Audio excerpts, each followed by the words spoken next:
Padre, la Sí. pregunta número 221 Sí. es, ¿qué pueden hacer los sacerdotes como representantes de Cristo? ¿Qué podemos hacer los sacerdotes como representantes de Cristo? ¿Puedo comentar primero la palabra representante? Ok. Hay varias maneras de una cosa representar a otra.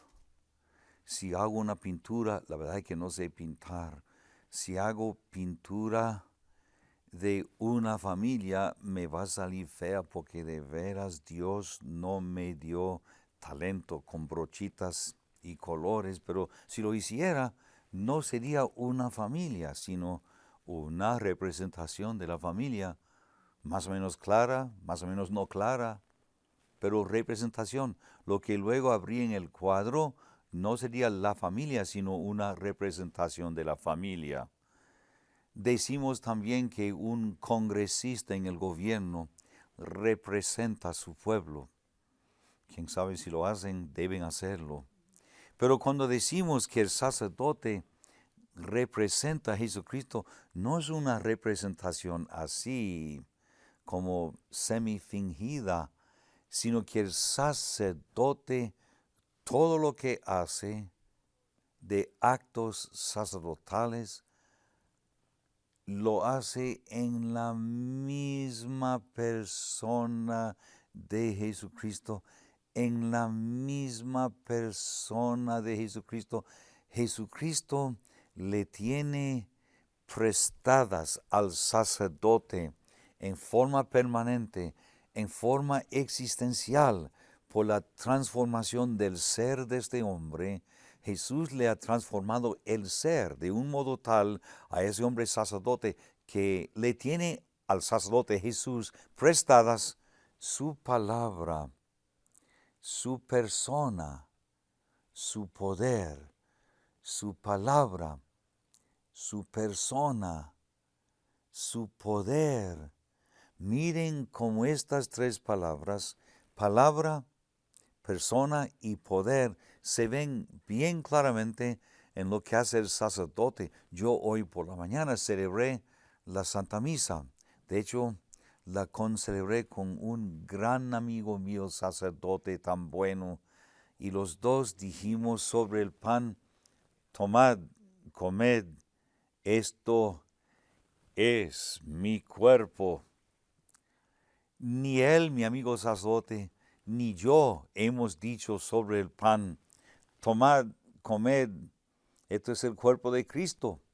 Sin embargo, al decir nosotros: tomad, comed, esto es mi cuerpo, aquel pan se transformó, se transubstanció. ¿Me permiten que invente un verbo nuevo? Aquel pan se transubstanció. Y el vino también, cuando dijimos: tomad, bebed, esta es mi sangre. Aquel vino se transubstanció, dejó de ser vino material, como el pan dejó de ser pan material, y pan y vino se convirtieron en cuerpo y sangre de Cristo, precisamente ofrecido en sacrificio. A esto volveremos ahorita, pero el punto ahora es que el sacerdote dice las palabras de Jesús, las dice en la persona de Jesús y las dice con el poder de Jesús. Oh, esto es lo que queremos decir cuando decimos que el sacerdote representa a Jesucristo, no como en un drama de hacerse como si. No, no es esto, sino que el sacerdote, dice San Agustín, el hijo de Santa Mónica, dice él hablaba latín: sacerdos est, alter Christus, el sacerdote es otro Cristo. Mi amigo sacerdote se llama Padre Kevin, que es un nombre irlandés. Padre Kevin se llama. A su lado en el altar hoy por la mañana estaba el Padre Pablo. Pudiera haber venido también el Padre Silvestre. Vamos a poner Padre Kevin, Padre Pablo Padre Silvestre. Pero en cierto sentido no importa, porque el único sacerdocio que hay en el Padre Silvestre es el único sacerdocio, el de Jesucristo. El mismo sacerdocio está en el sacerdote Padre Pablo, y el mismo sacerdocio de Jesucristo está en el sacerdote Padre Kevin. Por eso es que se dice a toda verdad que el sacerdote es otro Cristo, y como otro Cristo que es el sacerdote ofrece la Santa Misa: tomad, comed, es mi cuerpo que se entrega por ustedes, tomad, bebed, es mi sangre que se derrama por ustedes. Y el sacerdote también, después que las personas se confiesen, y créanme, confesamos con mucho respeto, con mucha incluso veneración hacia los feligreses que se arriman.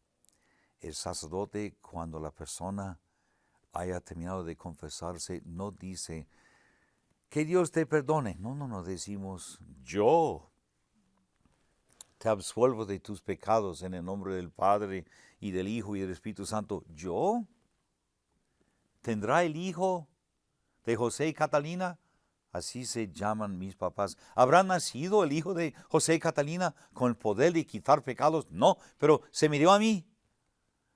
Un 22 de junio del 1958, se me dio a mí el mismo sacerdocio de Jesucristo. Y por eso, cuando uno se haya confesado, yo no digo al final que Dios te perdone. Yo digo al final: yo te absuelvo, porque en el pobre Padre Pablo está el sacerdocio de Jesucristo. Y el sacerdote también unta con santo óleo a los enfermos, como veremos más adelante. Esto es lo que es, esto es lo que hace el sacerdote. Y sabe, una cosita más les voy a decir para luego escuchar lo que ustedes me dicen sobre el sacerdocio, ¿no? El sacerdote no tiene que buscar su identidad. Hoy por hoy muchas personas andan, ¿verdad?, buscando su identidad. Es una búsqueda a veces triste, a veces frustrada. El sacerdote no tiene que buscar ninguna identidad. Le fue dada por un sacramento de orden sacerdotal. Le fue dada su identidad. No la tiene que buscar. Él es. Tú eres, si me estás mirando, sacerdote de Jesucristo, otro Cristo. Ahí está tu identidad, sacerdote de Jesucristo. Yo recuerdo, la Madre Teresa en uno de los programas explicaba cómo había un país del Oriente que le habían invitado a ella para que llevara a sus hermanas y ayudaran con los necesitados. Y en ese país la iglesia estaba perseguida y no permitían que los sacerdotes fueran. Y la Madre Teresa dijo: si no viene un sacerdote, nosotros no podemos ir. Y hubo una discusión en el gobierno y al final, como querían que fueran, permitieron que fueran sacerdote. Y comentaba la Madre Teresa: por primera vez fui realmente consciente de que en cuanto llegó el sacerdote, llegó Cristo. Entonces pudimos tener Cristo allí presente entre nosotras. Sin el sacerdote no podíamos hacer nada. Sin Jesús en medio nuestro no podíamos llevar a cabo nuestro trabajo. Y ese es un poder increíble, ¿no?, el que Dios les confiere. Sí, qué bien. El sacerdote debe vivir de un modo tal que los feligreses puedan ver fácilmente que de veras es otro Cristo, ¿no? Por eso es que en lo que llamamos Occidente, digamos rito latino, es decir, la Iglesia Católica tal y como la conocemos en lo que se llama Occidente, Europa, América y otras muchas partes, se mantiene célibe, es decir, no busca esposa, porque Jesús, el varón, varonísimo, no se buscó esposa. De hecho, se casó con su iglesia, porque así como Dios a Adán le sacó una esposa, Eva, a Jesús en la cruz, Dios permitió que el costado fuera perforado hasta el corazón y que saliera agua y sangre, agua, bautismo, sangre, sagrada comunión.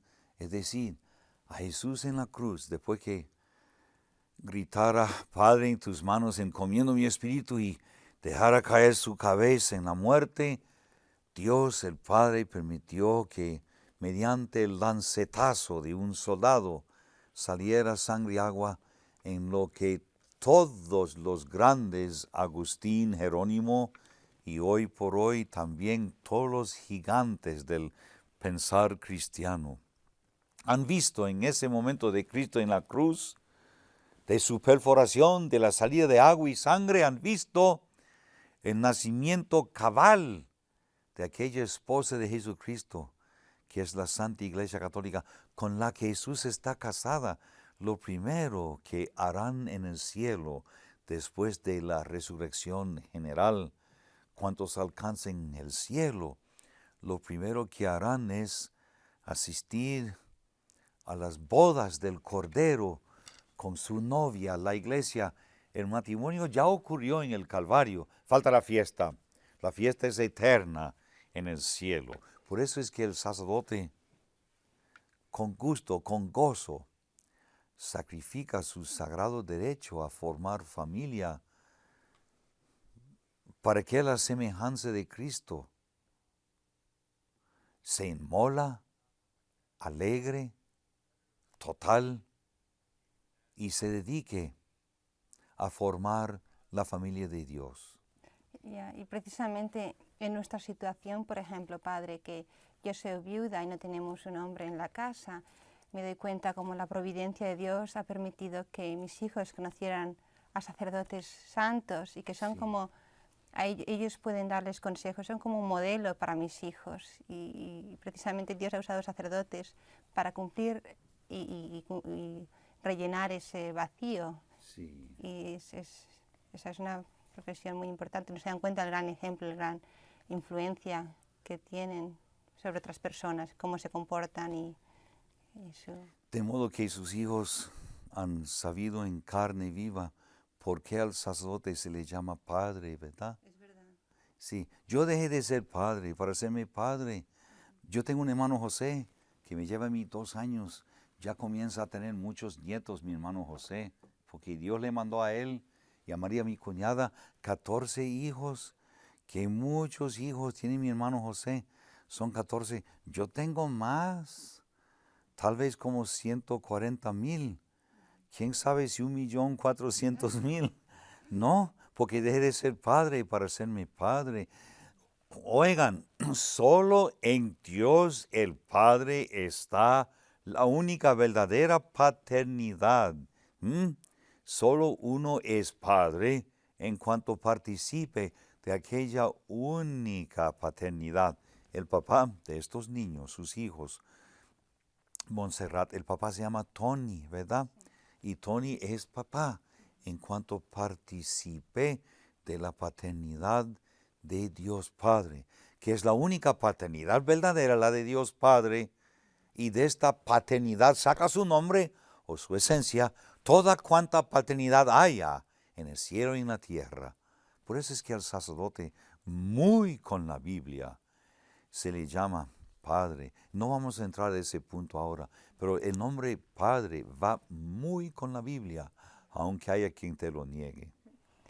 Y una cosa que a veces a mí se me ocurre, claro, para mí sería una buena ilusión que mi hijo fuera un sacerdote, ¿no? Pero en la sociedad de hoy en día me doy cuenta del esfuerzo que tenemos que hacer para educar bien a nuestros hijos, que sean listos y que puedan no caer en la trampa de la sociedad de consumo y puedan realmente conocer la verdad sobre Dios y poder escuchar si Dios les llama a esta vocación, ¿no? Porque hay tan pocas vocaciones, yo creo que es precisamente porque la sociedad de consumo y la televisión y la música rock a veces no deja que los niños puedan escuchar. Anita y José, dejen que su buenísima mamá los críe no según el peso del gusto propio del momento, no según la ganita o manía del momento, sino según la voluntad de Dios, ¿no? Según la voluntad de Dios. Porque papás, si crían a sus hijos, no según el gustito del momento. Mami, hoy no voy a ir a misa aunque sea domingo porque no me da la gana. No críen a sus hijos según la ganita del momento. Críen, papás, a sus hijos, les suplico, según la voluntad de Dios, dada a conocer por sus mandamientos, por los preceptos también de la Santa Iglesia. Críen a sus hijos en la verdadera cultura en Cristo Jesús, el Hijo de Dios. Padre, Sí. ¿cómo deben vestir los curas? Los curas o los sacerdotes, a propósito, cura es una palabra que tiene diferente tono o saborcito de un país a otro. En Puerto Rico, por ejemplo, si alguien tiene coraje con el que rige en la parroquia, dicen, ese cura, ¿no? En otros países, por ejemplo, México, la palabra cura es una palabra muy bonita y si al señor párroco se le llama el señor cura, o sea, la palabra tiene otro tono. Pero yo lo tomo por significar simplemente sacerdote. El sacerdote debe vestir como sacerdote, ¿no? Yo noto en los hospitales que una doctora, para que todo el mundo sepa que es doctora, como va vestida de blanco, y las enfermeras también, y las ayudantes también, siempre ella lleva algo, quizás un, ¿cómo se llama esto? De estetoscopio, siempre lo dejará ver como signo, yo soy doctora, ¿no? Y quieren darse a conocer como tales. En parte, si hay un accidente y se va a hacer en sí, ahí viene un doctor, ¿no? Yo siempre he visto mi santo hábito de mi congregación redentorista, así vestía San Alfonso María Ligorio, así visto yo. Y en aeropuertos la gente se quiere confesar, en los aviones, en los camiones, quieren rezar conmigo el Santo Rosario. Dios no envía ordinariamente agentes encubiertos, Él da a conocer y quiere Dios dar a conocer incluso externamente quiénes son sus sacerdotes. La gente se alegra de verme, los que nunca me han visto, los que no conocen mi nombre, se alegran de verme sacerdote, aún los no creyentes. Cometemos un grande error los padrecitos si no nos vestimos en todo momento como sacerdotes.